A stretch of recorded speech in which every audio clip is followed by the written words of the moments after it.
Hello and welcome to Push Your Glasses Up. I'm Mikey. And I'm Reena, and hi. Hello. I like how this was a complicated process of getting my dog to stop snoring so we could start the episode. That's the professionalism we search for. As long as dogs are awake for 5 minutes, that's all that matters. We talked about doing some episodes for The Mandalorian, and then I had tech issues and other things happened, so it didn't really work out to do one per episode. But we're gonna do the first half of this season right now, and then we'll see how it goes for the second half of the season, if we do episodic or if we just do another group episode. We'll see how this goes. Well, and we'll say this because we haven't had to say this in a long time, but spoilers. So many spoilers from 1 through 5 of season 2 of The Mandalorian. So if you haven't seen them, don't complain to us, because I'm telling you right now, we're gonna talk about everything. Yeah, that's still the rule. Yeah, but it's just been so long since we've had to say that. Well, yeah, I guess. If you look at it on paper without dates, it's only a couple episodes. That's true. I have half my Christmas shopping done already because I have no concept of time anymore, and I don't even know what season we're in. It's season 2. No, I meant season. No, I know. I was being facetious. Okay, so let's jump into chapter 9, which is called The Marshal, which has the most on-brand guest character of all time. Timothy Olyphant came in and played a sheriff, as he does on a regular basis. It's funny. We'll get to a part where we kind of talk about how we think each episode is kind of leading in for the season of whether it's standalone or an overarching story. Mm-hmm. And for the most part, it's a little bit of story, but mainly they've been standalone episodes until this most recent one. And I personally have liked that a lot. I like the monster of the week kind of thing for this, since it is Lone Wolf and Cub. They kind of get to have an adventure every week instead of having to worry about a specific story going for all 8 episodes. Mm-hmm. Well, it makes it more accessible too. Yeah, because you can say you didn't see chapter 9. Somebody in your family watches it and wants you to watch it, but you're not invested enough to go back and watch everything. You could jump in on episode 10 and be like, oh, fucking spiders? Creepy. Cool. Oh, yeah, right, exactly. But I also like that it gives them an opportunity to do different things stylistically within each episode. So we're talking about the first episode of the season, and that is a classic Western, right? So I think if they had if it was all kind of one continuous story told over several episodes, they wouldn't be able to kind of play with genres within the Star Wars universe. Right. Yeah, and it goes to the length of being. It goes full circle for what Star Wars was homaging in a way. So I appreciate that we get these individual episodes that allow us to touch on what influenced where it came from and can kind of snake eating its own tail, but in a positive way. Come back to that. 'Cause it's, I don't think I would love this show as much if it didn't have just random adventures. Mm-hmm. Well, so listen, you're talking to someone who loves Firefly, so I'm all about the space Western. Yeah, and it's it kind of has that feel. It doesn't have the we have to get to the point feeling that a lot of premium, quote unquote, premium and prestige shows have. Mm-hmm. this feels like a higher budget Saturday afternoon syndicated show. No, I was just thinking about, speaking of like the quality, I was like, last episode that I just watched literally right before we started talking, I'm just still impressed at how great this show looks. Like, everything just looks amazing. It's shot so well that you can see a guy in a t-shirt and jeans in the background in this episode. Oh my god, I didn't even notice that. It's very brief, but it's there. But yeah, that stuff happens, whatever. But in terms of world building, right? Like, this is a TV show with, I would say, movie caliber, set design, creature design, costume design. And it's world building and character first, as opposed to story and character first. Mm-hmm. So I don't know. I appreciate it. It feels a lot like a pulp magazine from like years and years and years ago. So speaking of character first, I feel like let's start with like the cutest little munchkin, little pistachio macaron. Timothy Olyphant. Yes. Well, I mean, I like that, to your point, this whole like lone wolf and cub. They're letting cub be cub. They're letting Baby Yoda actually just be a baby and like be an actual child and sometimes be a little shit. We'll touch on that too. Because that'll come up in another episode as well. Let's just go to this episode. Okay. This episode, it's a tiny little ghost town where not that many people are living. It is basically haunted by a monster. And the whole point of this episode is to fucking kill a monster. I love it. I love that shit. It was very Tremors, or like very Sandworm and Beetlejuice. It was extremely Tremors. That should have been the name of the episode. Extremely Tremors. To the point where I like had to. I have a friend through the internets that adores Tremors and basically any creature feature, good, bad, whatever. He will put that shit on a pedestal. So I had to send him a message the next day saying I immediately thought of you on this episode because it is the most Tremors fucking thing I've ever seen that isn't Tremors. I appreciate that they showed a little bit of, like we were talking about, the world building of the, for some reason my brain wants to say Hatfield and McCoys, but it's not really that, with the citizens of the town and the Sand People. Well, I kind of took that as going with the Western theme, because they mention it, that they're more of the indigenous peoples of this planet. They were there way longer than the people were. That's what I was actually searching for. For some reason, my brain decided to go Hatfield and McCoys. And that's the thing, is it's Stranger in a Strange Land. It's all that stuff. I appreciated that that Din is just like having to be this middleman to broker peace between them for a greater cause. And just say, like, guys, please, everyone stop fucking around. We're gonna get eaten. Mm-hmm. Well, I mean, it's like, well, they kill some of them and they go back and they retaliate and like back and forth. But like on both sides, like they need this one problem solved because it affects both of them equally, and they don't have enough people all together to handle it, and they have a common goal.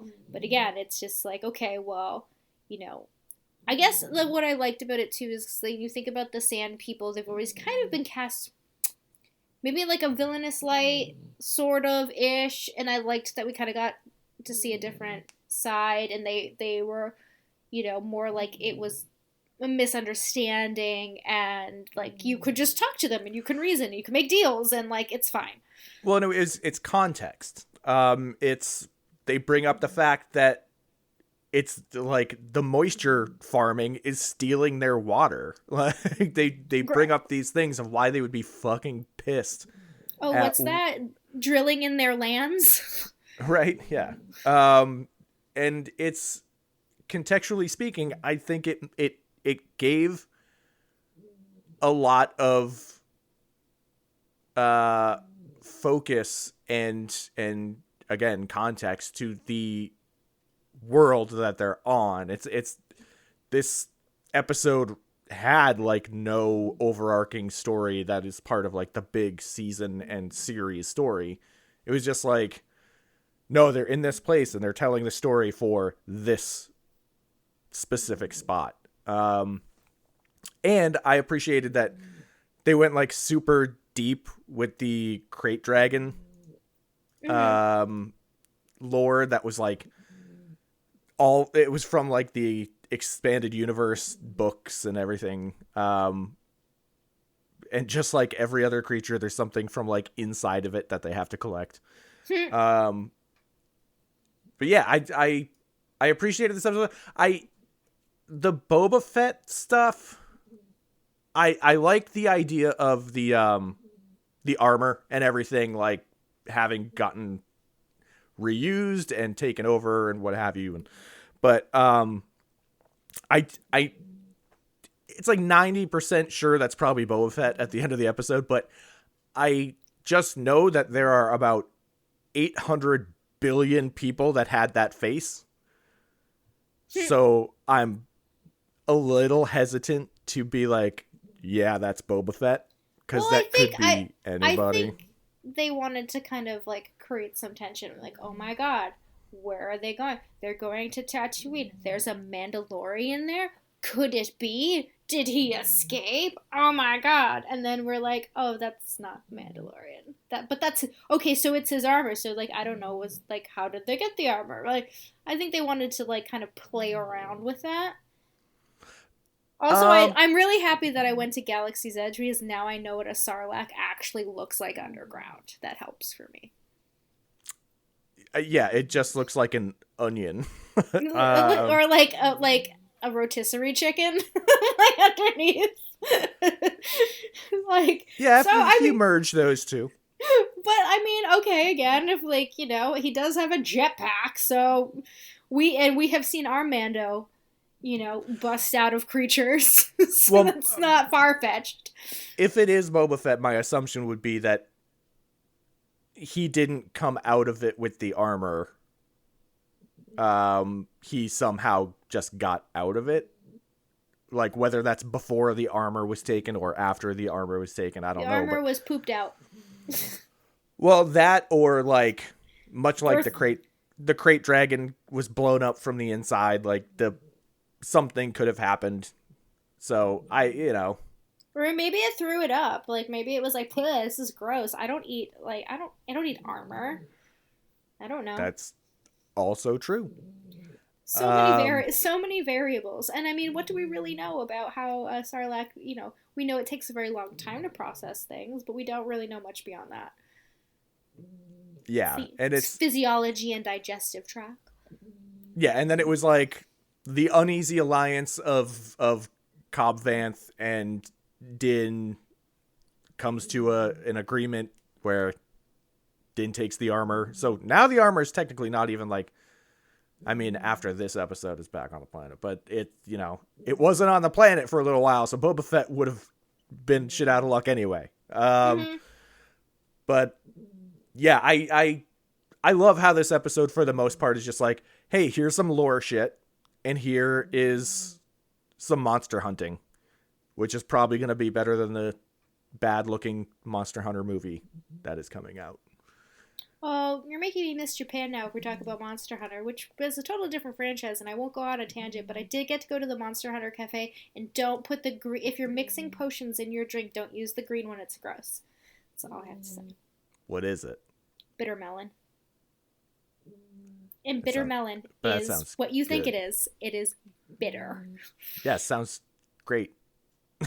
Just put red and blue. Red and blue potions, good. Green potion, No, you don't understand. I'm saying that sounds terrific.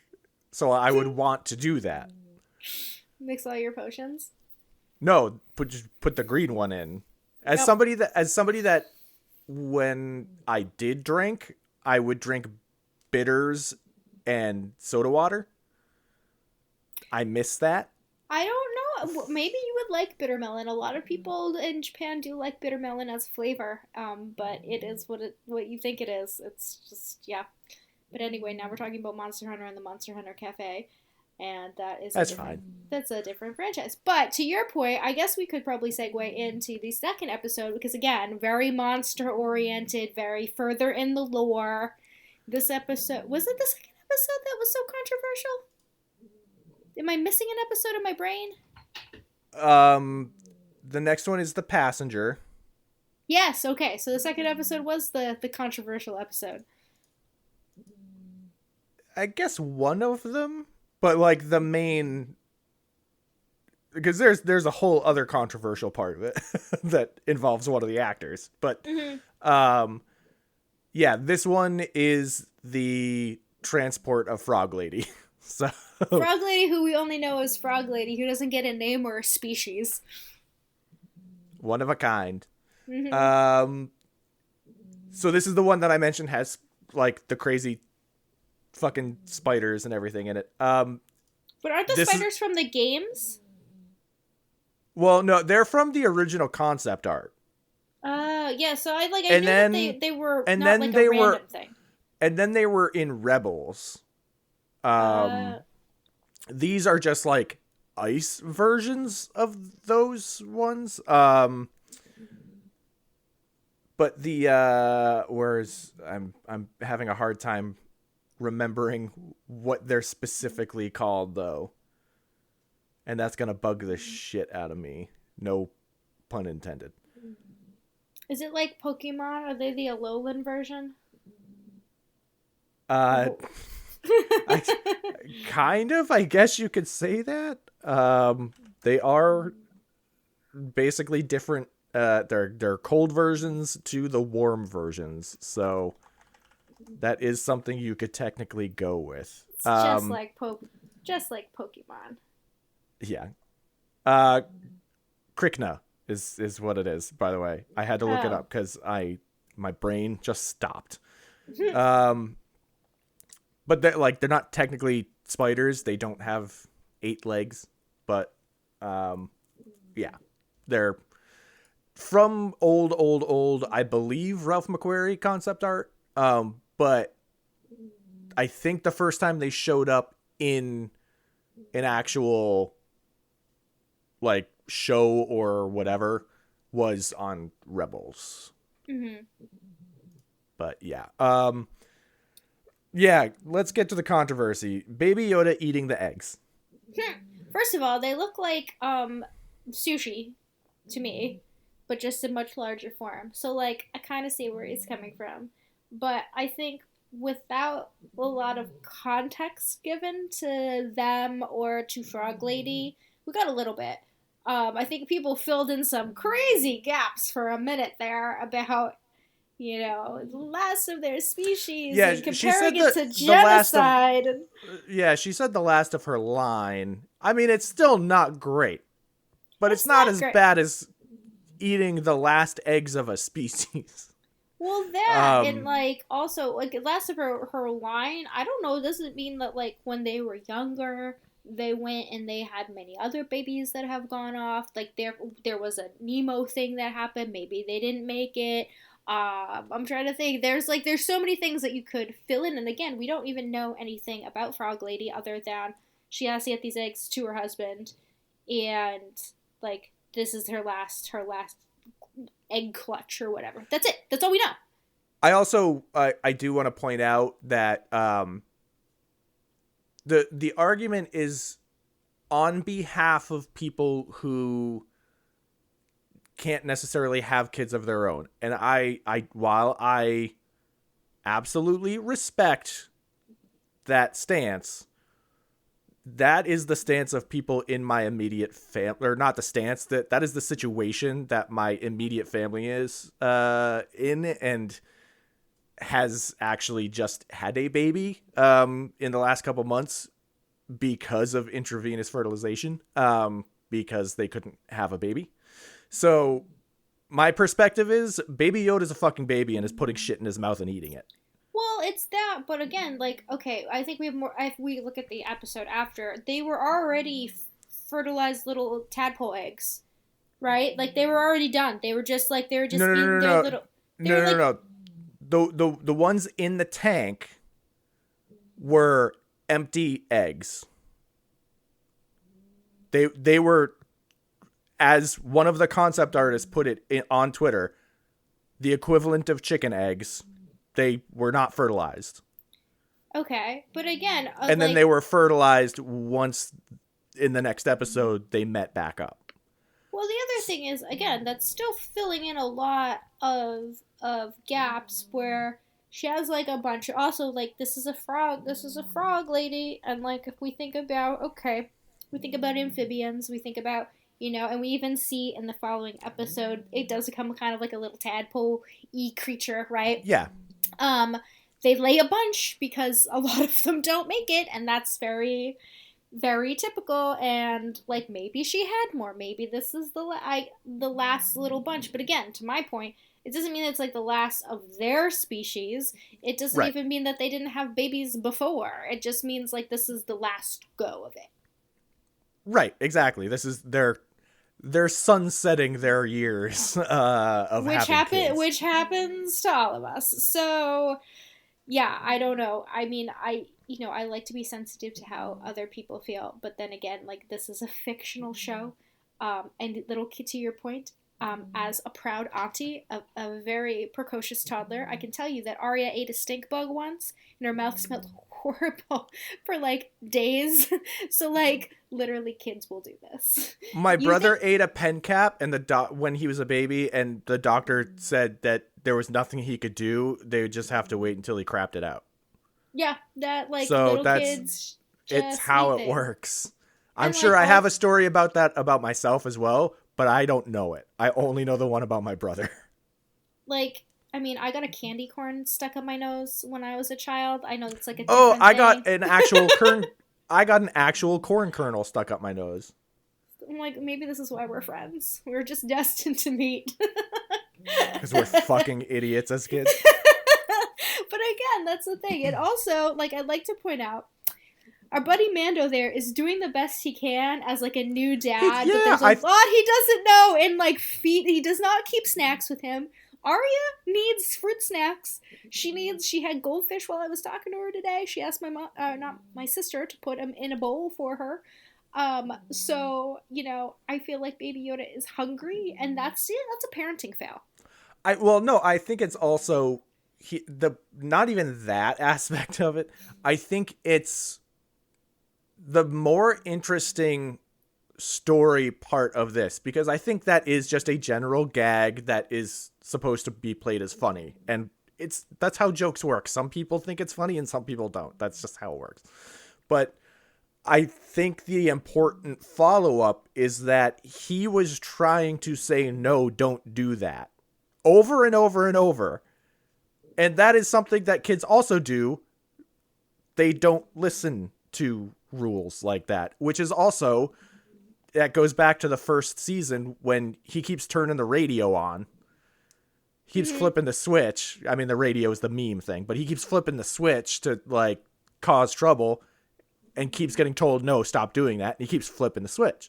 So he's going to keep doing the thing that he's told not to do, because that's just how it works with kids. They rebel against that kind of situation. It's the terrible twos. Well, I mean, and he tried, then they tried to problem solve, as children do, which was, you told me no to this, but I am hungry, so I'm going to go eat this little spider thing over here. Yeah, exactly. So I'm going to eat the other egg. It's like, okay, this was a no, but is this a no? So, I mean, I think that just kind of got slightly blown out of proportion. And then in the following episode, he learns, like, what exactly these things are. And, like, you know, as a child, he's just processing information all the time. Yeah, and you do see the literal moment of him, like, seeing the little tadpole swimming, and he smiles. And, like, you see the moment of, like, Yay, little things smaller than me. I like those too, but not. Also, I guess not for eating. Frog Lady and her husband had no problem babysitting, so obviously she wasn't like counting them and being like, "Excuse me, sir, 3 are missing. Where did they ultimately, that is kind of on her.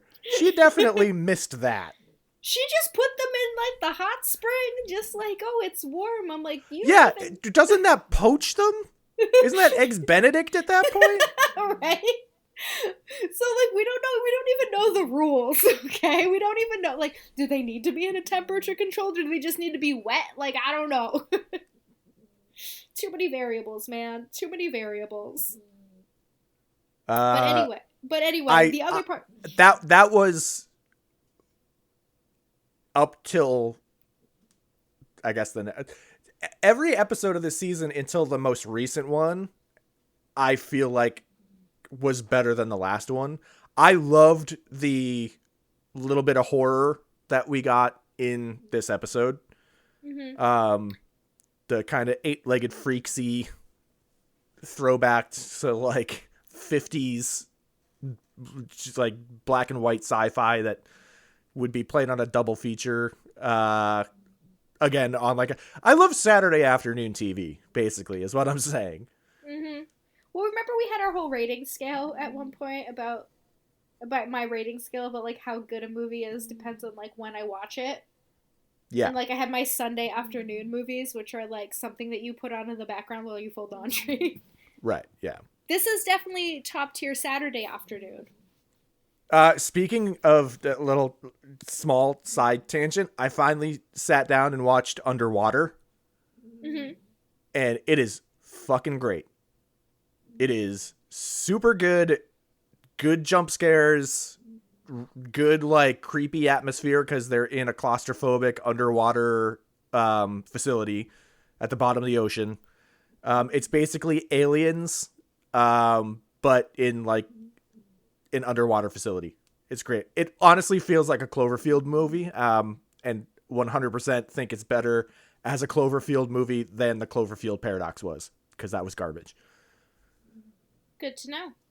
Yeah. Does that have Kristen Stewart in it? Yes. Okay. Now I know what you're talking about. Because when my work was open, we didn't get it at our location. We only got it at the New Hampshire location, and I never went there. Because I wasn't about to drive an hour and 20 minutes just to go to a movie that I should be able to see at my work 5 minutes down from my house.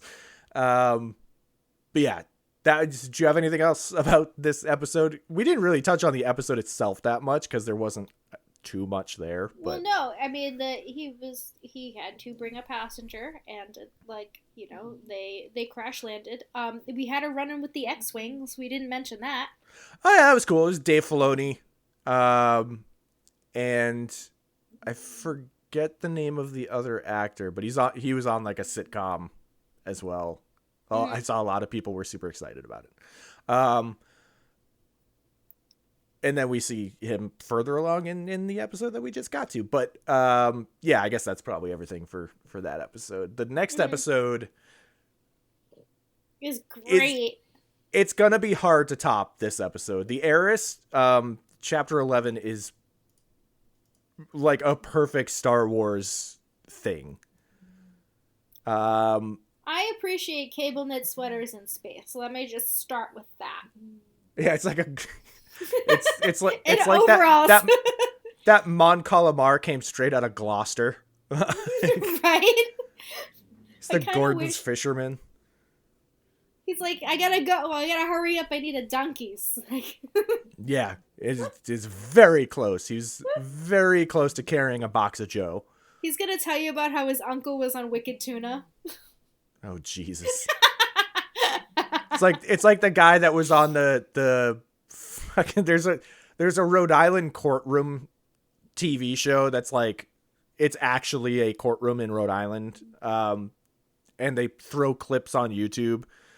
And I guess the guy that was portrayed by Ben Affleck in The Town got a bunch of parking tickets.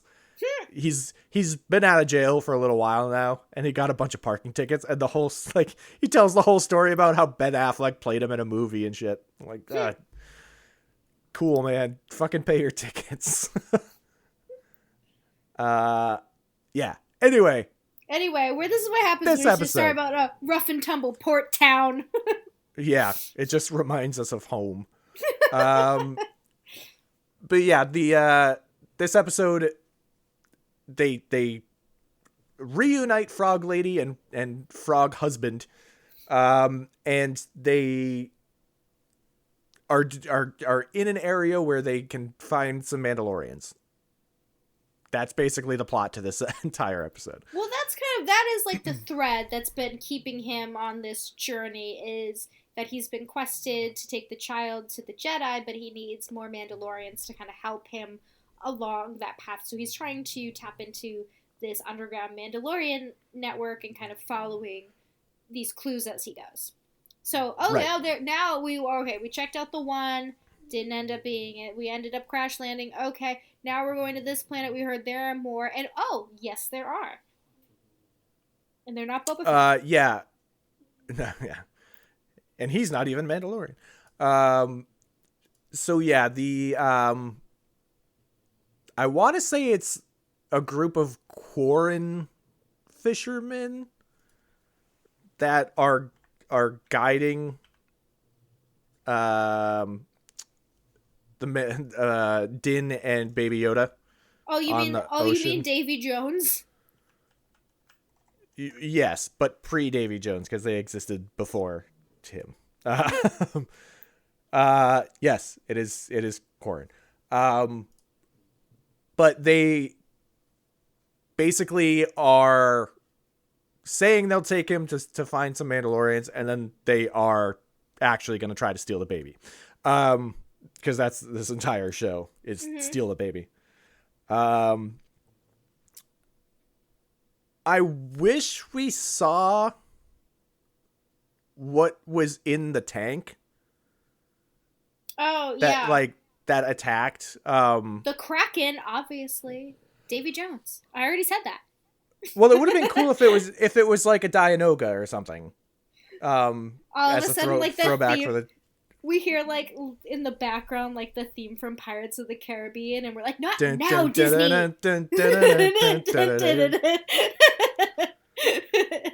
And then like the other Mandalorian The Shark Man crawls out. They didn't really die. It really bums me out that character of Davy Jones, that like design is kind of wasted in those movies. Right? Oh, like when he plays, my favorite part's when he plays the organ. Yeah, the Phantom of the Opera moment. Mm-hmm. Like that's, I like that a lot, but just the second and third movies just aren't all there. But anyway, that gave me a little bit of a throwback. I kind of expected some sort of Kraken-like thing, but we never really got to I wish it was a Dianoga. That's all I'm saying. I like the trash compactor monster. I wish it was that. But they're getting attacked. That's when the Mandalorians do show up. And it's Starbuck! Are fucking awesome. Yeah. Well, she comes back again. Yeah, so Katie Sackhoff plays that character on the Clone Wars animated show, right? Yes, but I haven't actually seen the Clone Wars animated show. But I'm just going to call her Starbuck forever. I just love the fact that they cast her in the role that she played. Because we have an upcoming recast, which is good, but it's going to be a little weird hearing a different voice. So it's cool to see a person having the actual voice that is used in the Clone Wars just matching up. I liked that touch. But I also feel like it makes sense, though, because, like, as the character, even though I don't know much about the character, this seems like a good fit for her. Yeah, I mean, it's Katie Sackhoff. Exactly. Fucking punching people and shooting guns at them. Right? Like, who else do you want? Like, really? Yeah. This whole next sequence of, like, when the Mandalorian and Baby Yoda get off of that ship, but they stick around to like destroy the ship. it is maybe my third, like there's a lot of sunsets in Star Wars. It is maybe my third favorite sunset in the entire franchise, behind like the original Tatooine one, and then the Last Jedi one with Luke dying, and then this one. It is just a beautiful, beautiful shot of Din and Baby Yoda in the foreground, and then you see them take off in the background in that, like, I don't know the name of the actual like stream that they make, but it's the two on the outside are arcing outward and the one in the middle goes straight up. But it's just an unbelievably beautiful shot that did not need to be there for any reason. But it did. I just like, this is why. Well, and I think that's some of the touches that this episode was directed by Bryce Dallas Howard. Mm-hmm. And I think those are some of the touches she's really good at. Cause that might even be one of the homages. Like there's an entire sequence in this episode that's an homage to Apollo 13. Mm-hmm. It's almost just a mirrored image where stuff is going to the left instead of to the right. Obviously directed by her father, but, it could, like, I don't remember off the top of my head if there's a shot like that of like maybe one of the astronauts' wives in the foreground with like the ship lifting off, in the background, but like it feels like it could fit there.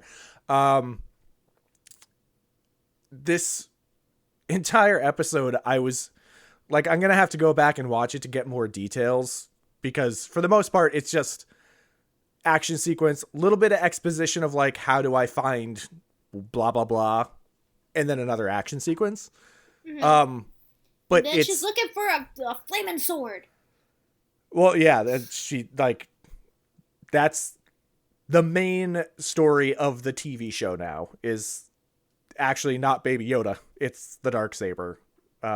That's overarching from last season. It's overarching from the animated shows. It's a lot of baggage with that. Give me like a TLDR on the Darksaber, because I don't know much about it. That is extremely involved. Okay, I'm like, listen. That involves the Civil War on Mandalore. That involves when Maul came back. He had it for a while. Like it's a very deep lore about that saber. And it starts in Clone Wars. I want to say season 2 or 3. Like it's fairly early in Clone Wars. So there's a lot of detail you can add. And I know that some people were upset about this episode because Bo-Katan, she actually like has all of this history with the franchise. And they didn't really explain very much of that in this episode, but I think that works better as an approachable thing. They treated her like a new character, so you don't have to know that. She could just be cool in this episode and be like, hey, maybe something cool happened in my past and you can read up on it, or watch the shows or whatever. But I don't think it's necessary to do that. I think her story in this show is going to be, this is the starting point, and she's going to go forward from here. Well, that and, like, you know, our Mando just meets her. Like, he doesn't know. So, like... Exactly. Yeah, like, we're meeting her with him. That's also been a theme, though, throughout this series, is that the people who are, these characters that are taking place right now, don't know this lengthy history. They don't know about the battles of the Jedi. They don't know about, like, the Force necessarily. You know, like, it's not like they're on the internet all day and they're just processing all this information. Like, they're doing other shit and living their lives. So, well, like, they don't on top of that, too. All the context. Yeah, and on top of that, too, in the first episode of the season, Cobb Vanth is a character that exists already. Like, he's not new to the show. Well, he's new to the show, but he's not new to Star Wars. He was in the Aftermath trilogy. That's where it's actually, like, kind of explained how he got the armor. So it's interesting where stuff gets sort of picked and chosen of like what to get worried about if people are going to have enough context for the character or not, because like they somewhat touched upon that in episode 9 about how he got the armor, but not like they didn't deep dive on it or anything. It's still pretty surface level. Mm-hmm. And there's a lot more information in those books. So people didn't freak out over that. I feel like we got the same amount of information here as that. It's just we didn't get flashbacks of it. We just got exposition.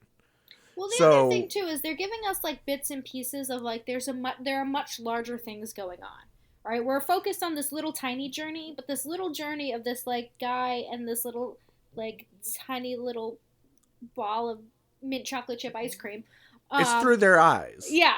But like, you know, they mentioned the new era in the most recent episode. There's like, we know the Empire's not entirely dead. Like, we know that, you know, the Resistance is still patrolling for some reason. Like, we know there's like all this stuff that's like around that hasn't really connected. It's the beginning. Yeah, it's the beginning stages of the First Order and stuff like that. And that's, again, that is all stuff that was brought up really with the Aftermath trilogy that Chuck Wendig wrote. It's genuinely, I think it's really, really good.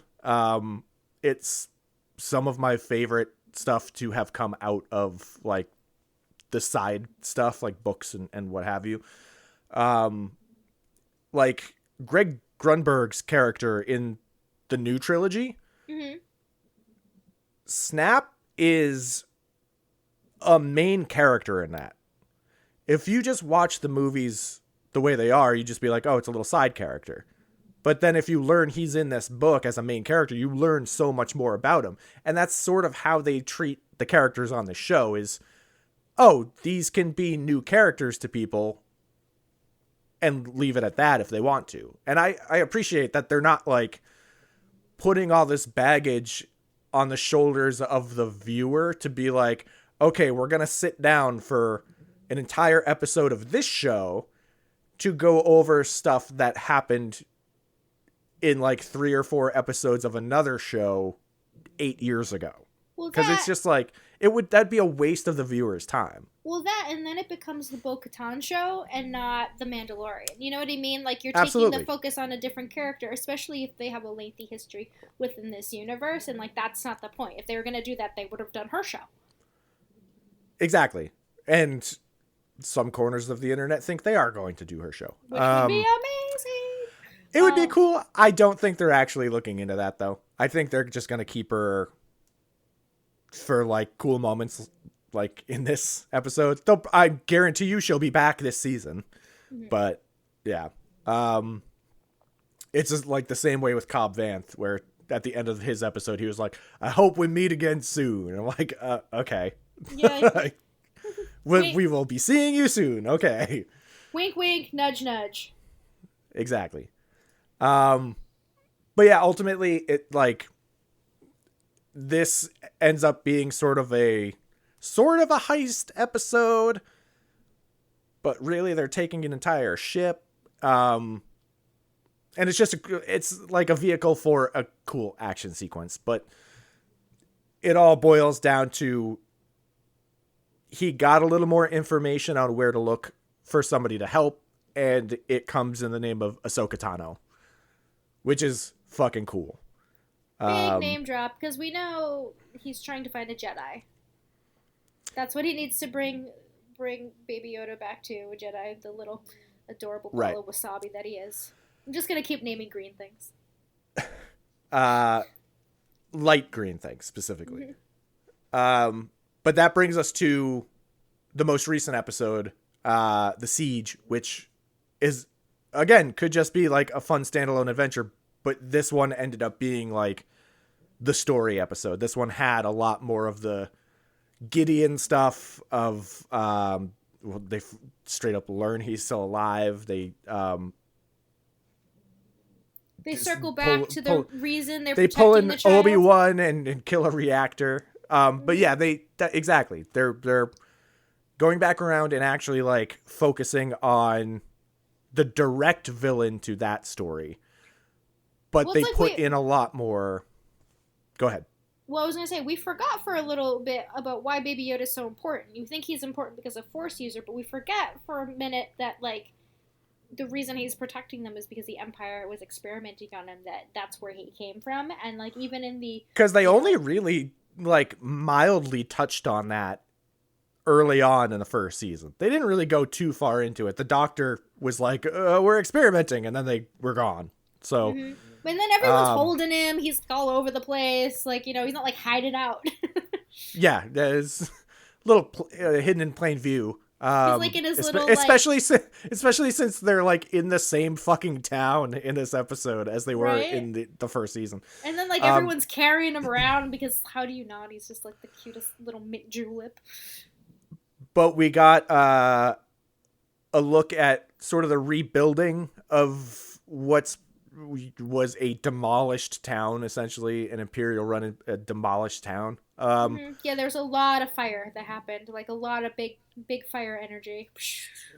And we learned what will no doubt be the next special treat at Disney World. Oh, right. Which is a turquoise macaron. Delish. So that 100% will be sold there for $6. What flavor do we think it will be? What would lend itself?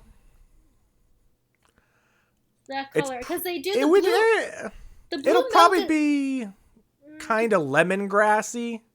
Ooh, I'd like that. That would be amazing. Because I was saying the blue milk that they do is like a blue raspberry, so I feel like they've already cornered like the blue market over there. Well, and the green one is actually kind of like earthy and grassy. Yeah.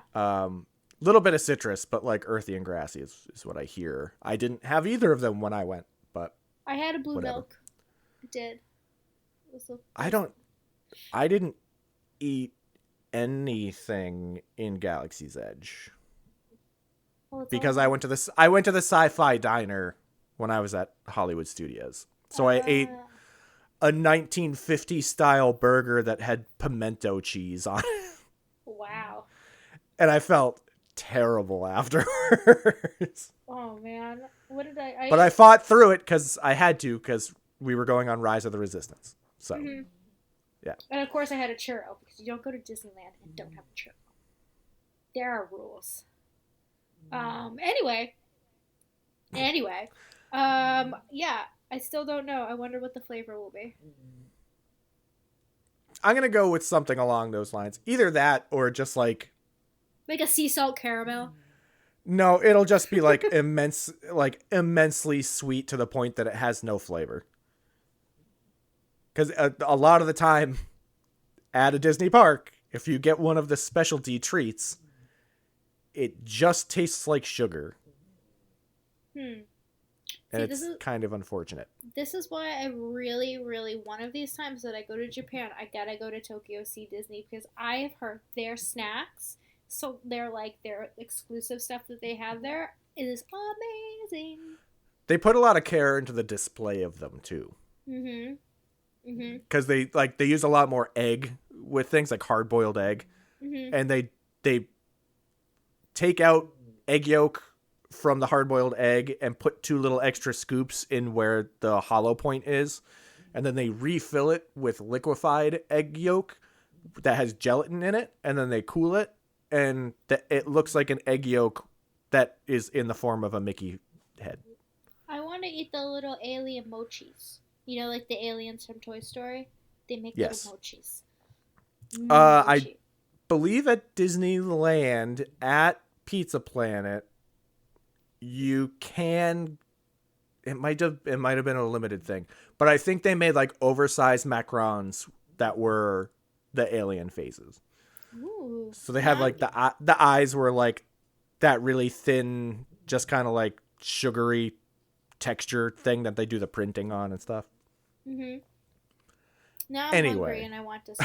Anyway, this episode is so there's a school. The reason there are fun colored macarons is because there are children and they're in a school because this town is now thriving. Sort of. It's Ish. getting there. I think it's in rebuilding mode. Yes. But yeah, they find out that there's a leftover base. It's the team from last season. It's, what have you. The gang's all back together, including the one that shouldn't be there anymore on a meta level. But it's an attack on an Imperial base that they think is basically empty. Turns out it's not. Turns out that's kind of where a lot of shit is going down. They think it's just a military base. They go in just to blow it up. Turns out that's where they were doing a lot of the experiments with the blood that was taken from Baby Yoda. And you see a really gross, blobby clone thing. Never really explained. But we do get a reference to midichlorians. Mm-hmm. Although, not directly named, because they don't want to actually say it out loud. Oh, so wait. they say M count. Wait, I just thought of something. What if those were like the original templates of the Snoke clones? Well, I was thinking that, and I didn't want to actually like put a pin on it to say that that's probably what it is. I'll say it. I'll theorize. Well, no, it's just like the Boba Fett thing where I'm like, there are other ways around this. It's probably that, but there are other ways around this. Mm-hmm. I want to like dip my toe into an idea and not go all in on it, because I'm like, if they go completely the other direction, then the fools we were. Well, I mean, that might be part of it too, if they're tying things back to, say, like Clone Wars, as they're looking into, okay, like we can make they know they can make clones, right? Maybe that's no problem.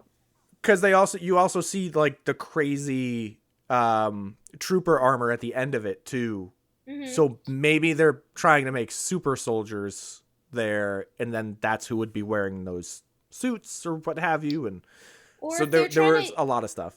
If they're trying to use like Baby Yoda's blood, I mean, they might know that he's force sensitive, and they maybe are trying to create like some sort of Sith like force, which is what the Sith have always been their own thing, and they're kind of there's not as many, right? Same with the Jedi, but the clones, they could expand and have armies and things, and they have the clones and they have the robots and whatever. But I mean, imagine like an army of Sith. That's terrifying. Yeah. And that's kind of, after they showed the armor, that's where my head kind of went, instead of the Snoke clones, which isn't even, I guess at this point, not Snoke clones, it's Emperor clones. Well, you know what, maybe it wasn't even, I mean, maybe with that armor though, maybe they were trying to create new Vaders. We don't even know, right? Because the Emperor never wore armor, but I mean, technically Vader did because he had to. Right, and that's my idea, is like they were making super soldiers, basically. Mm-hmm. They were making Captain Americas, for better or worse. They were just basically trying to do that. And I would say that Vader would kind of sit between like commander of an army and also like Sith, where he was less like robes and things over here. And I feel like even Kylo Ren later on was definitely more like Sith, less like part of the army. Like that was separate. Like Hux kind of ran that. He was like, I'm gonna do my own thing over here. But I feel like Vader kind of sat squarely in the middle. Yeah, and what's interesting too is I saw some people say that they thought it was Death Trooper armor, but it's not. Like, the Death Troopers are taller stormtroopers that are in all black, and their mask is different. But these ones had like big tubes coming out of them. Mm-hmm. Which also might be what, like, as they're creating clones, what they might need to survive. Again, going back to Vader, know they might not need an entirely viable body. Right. They can make up for it.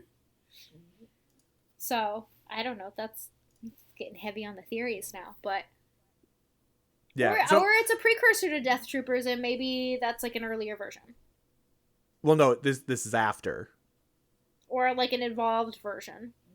because Death Troopers were in Rogue One, and then this would have to be like because Gideon had Death Troopers at the season finale. Oh of the first season. yeah. You're right. He did.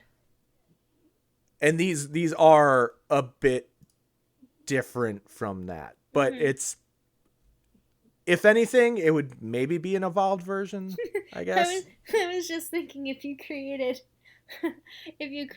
stormtroopers that could use the Force, maybe they could fucking hit something. They wouldn't have to. They could just pull that thing to them. Everybody's Force choking everybody. Force choke here. Force choke there. That's no need for blasters. NC-17 version of this movie. I didn't even mention. Listen. We talked about a giant, like, tentacled beast in a ship, and I didn't make one single hentai reference. I am doing wonderfully. Until now. You couldn't help yourself. I could not. But yeah, I do like how this episode, like, as much as I personally like the focus on the singular adventures, but I do like how it's like 3 episodes and then story. And then like it'll be probably a couple more. Well, the next episode is directed by Dave Filoni, so this is probably the Ahsoka episode coming up. So it's probably more story. But I like the idea of having like a couple adventures, misadventures, whatever. And then like easing back into the story of it all rather than just being like, all right, got to catch up on everything. Better watch that recap. Cause it's just easier to come back in and be like, oh yeah, I like these characters. And we don't have to worry about like the stuff that is surrounding them from every angle. We can just watch them kill a giant fucking dragon in the desert. It's cool. And make sure Baby Yoda stops eating things he's not supposed to. Oh my god, how cute was it? When he, like, spit up and he, like, wiped his little... And he had to go, like, change him. And I was like, oh my god, because I definitely watched my nephew spit up on FaceTime today. So that's, like, a very real thing. I appreciate the evolution of parenting that's happening. Yeah, I mean, it's extremely, like... It's not just a guardianship. It's very father and daughter. Or father and son, rather. Or I don't know. I don't know. We keep calling him he because he's just addressed. Well, no, everyone on the show says he. So the assumption would be, I think I said father and daughter because a friend who has a comic called Like Father, Like Daughter is currently doing a Kickstarter thing. So that is why I think that's in my head.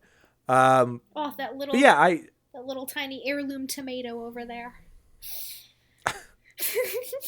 Just gonna keep comparing them to green foods. That was a little bit of a stretch. I know. Because not all heirloom tomatoes are green. He's like a seedless grape. You should have said a tomatillo. I love tomatillos. I should have said that. That one fits a little better, especially since they typically have the little rind on the outside that is kind of like, could be his ears. Oh, he is a little tomatillo. Oh. Now I'm going to call him that from now on, because I have a Baby Yoda, and literally, he was like, it's just in my house. You got the Hasbro one, right? I did, and like, I even showed So he doesn't have the actual individual hairs that the Sideshow one has? No, but like, you still just want to hold it. You just want to pick it up. You just want to carry him around. Even my roommate picked him up. I'm sure Olive hates that. Yeah, no, she's not into him at all. No, but she was like, well, no, I don't even mean the actual doll. I mean you holding the doll that way, and like, no, she doesn't trust as it. if it were a real baby. No, she definitely doesn't trust it. She learned her lesson when I got the BB-8 robot, and like, she did not like that at all, and so she was like, what the hell is this thing? I immediately thought of the first year that I had my R2 luggage and put it down, and Dozer hated it. Well, that's because Dozer, if for those who are new to this podcast, was a baby rancor that I owned for several years in California, and that wasn't approved by him before bringing it in. You had to run everything by management. Yes, but it was great. So I had to leave it laid down on its side on top of a table so that it could not be seen whatsoever because he wouldn't stop. Rest in peace, baby rancor. Yeah, you were quite the beast. That was a rough year. Mm-hmm. That was both him and Darwin. Yep. But for those who don't know, Dozer was 12. He was an English bulldog, purebred. He lived a great life. So purebred that his face was not what it normally would look like. Actually, you know what? His face that made him healthier because he had a little more of a snout. He wasn't as pushed in as like Olive is. And he was a little bit taller. He wasn't as except his bottom jaw being entirely crooked, so his eating wasn't that easy. That's because that wasn't the healthiest part. Well, yeah, because he had all those teeth pulled, and that's why his tongue hung out, and it looked like someone took a handful of teeth and just threw them in there, and wherever they landed, they just stayed. It was like owning a land walrus. After he would eat, it looked like a massacre happened. Oh, yeah, I was actually... just splashed everywhere. Well, remember he used to just wipe his face on the couch, too? He had to, like, tuck a towel in after a while, and then he'd go wipe it off, but... Oh, yeah, bulldogs are wonderful, needy animals. But again, it really is, like, if you ever wanted to be like, gee, I wish I had my own baby rancor, you should just go get an English bulldog. Yeah. Many need homes. Yeah, because a lot of people can't put up with them. No, do you want a toddler forever? Get a bulldog. Yeah. Although I will say, Olive in her old age is quite the diva. Oh yeah, she's gotten a bit more needy over time. Oh yeah. When she was younger, it was just pet me. It was just like, hi, everything. Now is it's awesome. Now it's like specific food. She's and shit like that. Bitch, where's my food? And then I hear her literally. She throws her bowls around in the kitchen. I just hear like this clanging, like everywhere. Yeah, you gotta get rid of the metal bowls. I think at this point. Well, like, you know what, in my old house, I had, like, a trash can and stuff in my room, and she would knock it over. She just started throwing shit when she wanted stuff. And I was like, can you not, like, destroy my room right now? Thank you. I'm getting there. And then she would put on a bunch of Thursday really loud. You can't... The emo has been passed down from mother to child. Except in her, like... non-human years, she's hitting her emo phase as an elderly woman. Right? She's a sassy old lady, that's for sure. And I actually can see, as we record this, some little spikes when she has a big snore. Yeah. Oh, boy. But yeah, this is... Tender nugget. I'm stoked for the latter half of this season.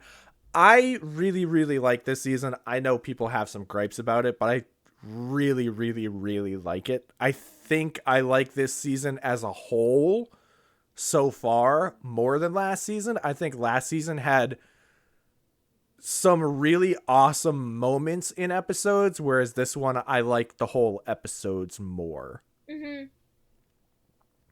But again, it's only halfway through, so... We'll see how that goes. Well, I mean, the whole thing about last season was we were introduced to Baby Yoda, and that was very exciting, and that became a whole thing. But, like, now, like, okay, like, we got that. Now we can, like, move on to, like, other things. Like killing dragons. Like slaying some dragons, like, hanging out with some Mon Calamari, cable knit sweaters, Rebels throwbacks, Davy Jones. I sound like Stefan from SNL. This show has everything. Tentacles, overalls, Carl Weathers.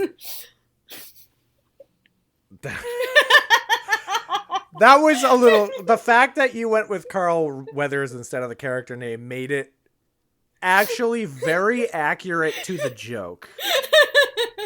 Because he would typically name a random ass celebrity from years and years and years ago. But I also am saying that because Carl Weathers had a dual role in this last episode because he was in it, but he also directed it. Yes. But, yes. Yes. Disney Plus hottest show. Also, I'm so happy that Horatio Sands' character came back. Mm-hmm. Because the very first episode of this show, when his character first started speaking, I was like, wait a second, I know that voice. Holy shit, it's Horatio Sands. And I love Horatio Sands so much. He is underrated in the SNL history books.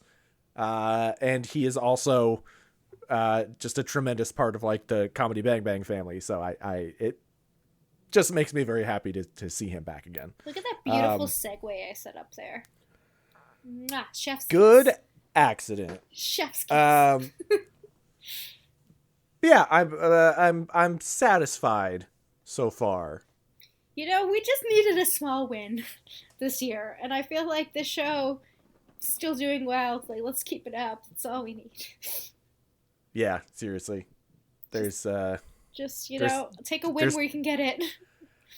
And also, like, if you don't like something, just don't watch it. You don't have to worry about complaining about it this year. There's more to complain about this year. There's just so many other things that you can focus your time and attention and Karen-like tendencies towards than yes. this.